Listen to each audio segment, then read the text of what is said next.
Look at any high-stakes meeting or global summit, and you'll spot one person who naturally commands the room.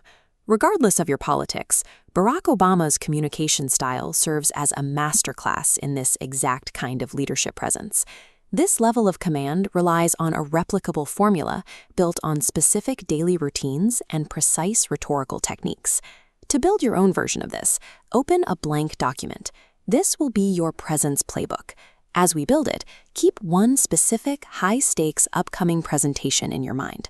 Completing this blueprint provides the tools needed to navigate high-pressure meetings with active command. Your first entry is a mandatory morning block. Looking at this daily schedule, we lock in 45 minutes of exercise at 7 a.m. During the 2008 campaign, Obama's team operated on the logic that prioritizing physical health ensured the rest of his time remained productive. Next, isolate a think time window. In the late evening, reserve a dedicated period with zero interruptions to process the day's data, review memos, and prepare for the next day. Proactively locking in these personal blocks builds the stress tolerance required to handle inevitable daily crises. With your schedule anchored, we move to your emotional baseline. Psychologists refer to Obama's operating mode as the confident conciliator. The first mindset rule is to listen first. As president, he read 10 letters to ordinary citizens every night to force his perspective outside the executive bubble and understand how his decisions landed on the ground. The second rule is to take the long view. A 24/7 news cycle, or an active office chat, treats every problem as a disaster. You must maintain an even temperament and absolutely resist the urge to react to every moment of friction. Write these two rules at the very top of your playbook document. Listen first and take the long view.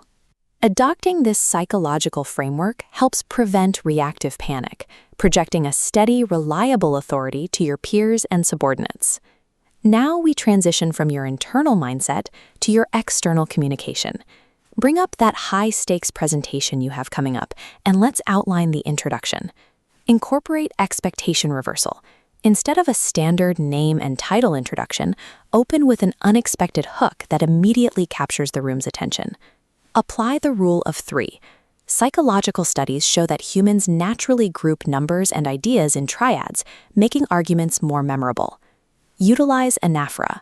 By starting consecutive sentences with the exact same phrase, you create a compelling rhythmic impact. This comparison illustrates the difference. On the left is a dense, typical opening. Now look at the right. The text is broken into 3 distinct lines, and the repeating starting phrases build a steady momentum. Take your own presentation's opening and rewrite it right now using an unexpected hook, a 3-part structure, and repeating phrases.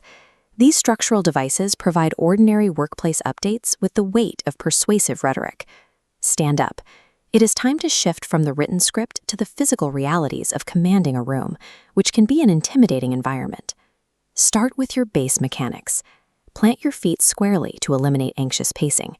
When you move your hands, use purposeful C-cup gestures, as if you are placing words in the air, rather than fidgeting. For vocal projection, lower your pitch slightly to engage the brain's trust centers. Project from your diaphragm to increase your volume and carry your voice across the room without physical strain. Your critical timing mechanism is strategic silence. You will use 3 types of pauses: an emphasis pause before a key point, a processing pause after a complex idea, and a dramatic pause to build suspense. Use the 3-beat rule. Looking at this audio waveform, you can see a speech pattern cutting to complete silence. When you reach a key moment, stop. Hold a conscious 3-heartbeat silence. Counting it out ensures the pause feels intentional. Mastering physical stillness and intentional vocal silence conveys absolute control, forcing your audience to lean in and focus completely on what you say next. Review the 4 components of your new playbook: a protected daily schedule, a grounded mindset, a rhetorically structured script, and a physical delivery plan. Your final immediate assignment is a rehearsal. Set up your smartphone camera and record a continuous 60-second delivery of your newly written introduction. Watch for the common failure points during your recording. Make sure you firmly plant your feet and remember to breathe deeply so you don't rush through your strategic pauses. Leadership presence is a practiced, repeatable discipline. By executing this specific playbook, you build the required command to lead in your next high-stakes environment.